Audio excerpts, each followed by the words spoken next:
بسم اللہ الرحمن الرحیم۔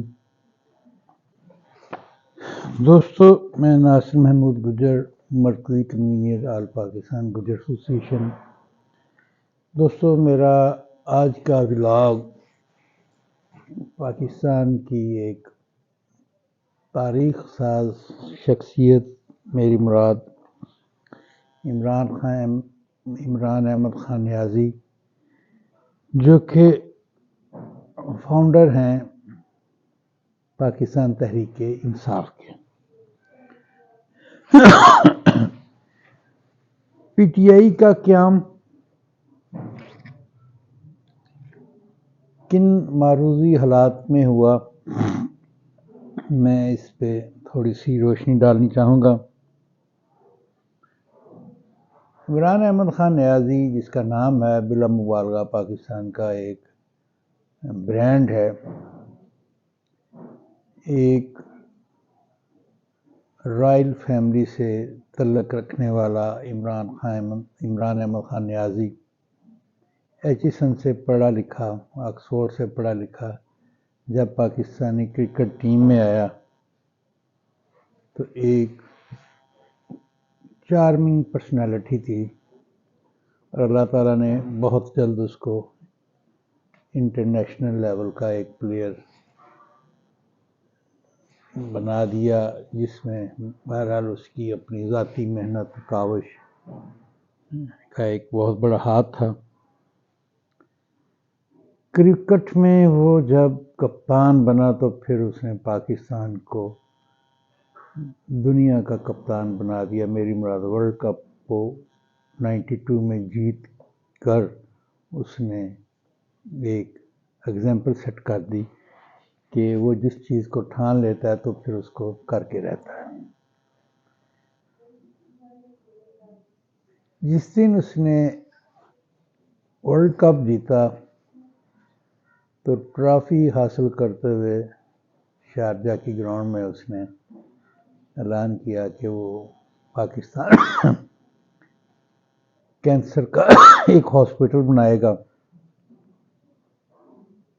جس میں غریب لوگوں کا مفت علاج ہوگا۔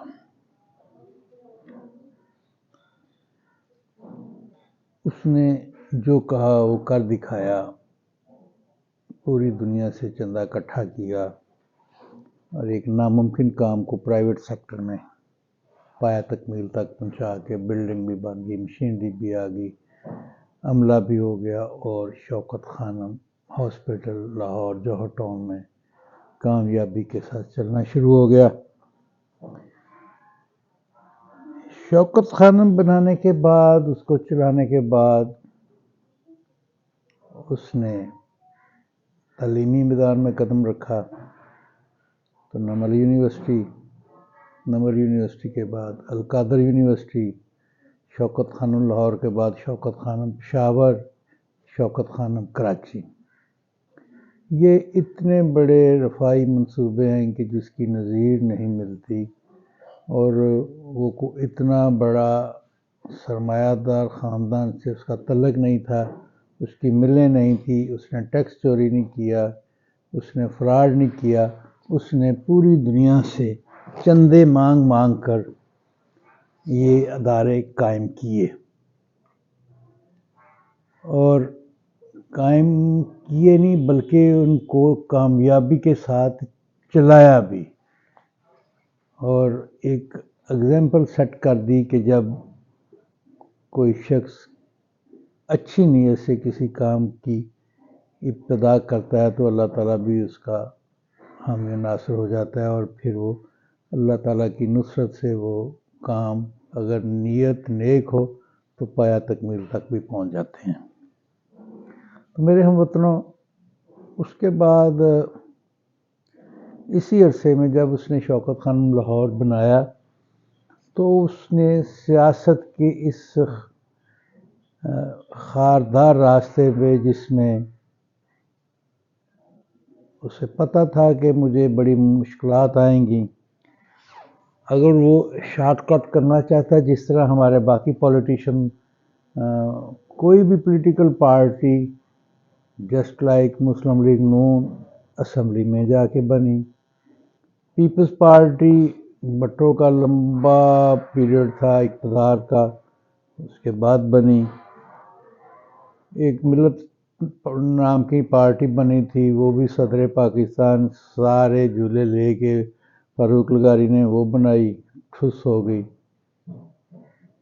تو جو پارٹی اقتدار میں دو بنی وہ بہرحال ایک مسلمہ حقیقت ہے کہ وہ ہے۔ اور جب پاکستان تحریک انصاف کا، تو عمران خان میں بات کر رہا تھا کہ اگر چاہتا تو وہ شارٹ کٹ لگاتا، کسی بھی پولیٹیکل پارٹی میں جاتا، اس پہ شب خون مارتا، قبضہ کرتا اور وہ آگے اپنی سیاست کرتا۔ اس نے ایک علیحدہ ایک نئی جہد پیدا کی، پاکستان تحریک انصاف کو بنایا، اور جب وہ بنائی تو ہمارے بڑے بڑے پولیٹیشین مذاق اڑاتے تھے، اور اللہ کی کرنی دیکھیں کہ پہلا الیکشن وہ ایک سیٹ جیتا، دوسرا الیکشن بھی ایک سیٹ ہی جیتا، تیسرے الیکشن پہ نون لیگ نے اس کے ساتھ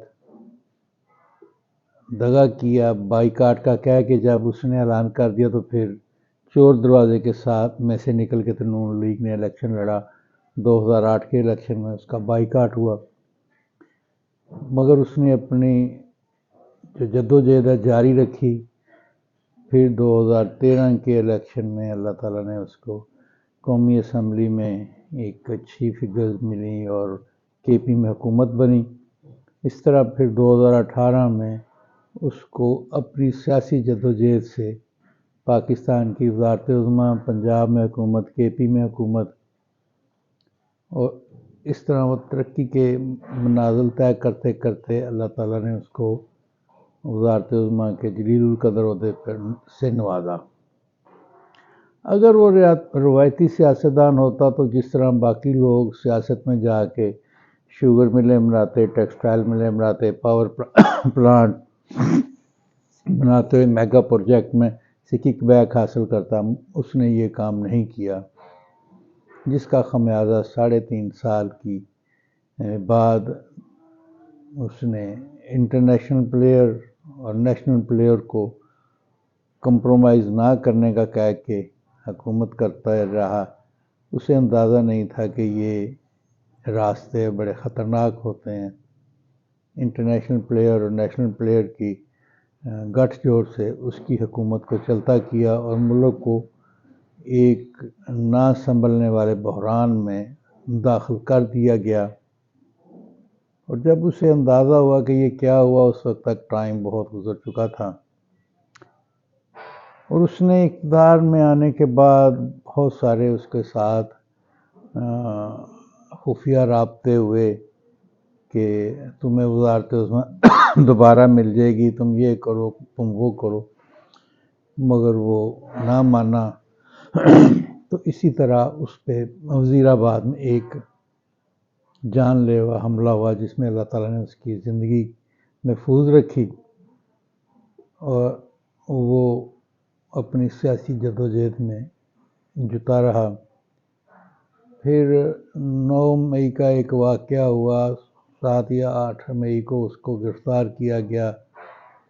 اور اس رد عمل کے طور پہ 9 مئی کو ہی اسے گرفتار کیا گیا، اور 9 مئی کو ایک رد عمل کے طور پہ جس میں ہمارے ایجنسیاں بھی شامل تھیں، اور اس کو پھر جو ہے وہ ایک کریک ڈاؤن کا بہانہ مل گیا، اور پی ٹی آئی پہ ایک برا وقت شروع ہو گیا جو کہ اب تک بھی جاری ہے۔ اسی عرصے میں الیکشن کا اعلان ہوا، الیکشن اس سے بھی رابطے ہوتے رہے۔ اس کا ایک ہی مطالبہ تھا جی کہ فیئر اینڈ فری الیکشن ہوں، جو کہ مانا نہیں گیا، اور کرتے کرتے 8 فروری کا جب اعلان ہوا 2024 میں الیکشن کا،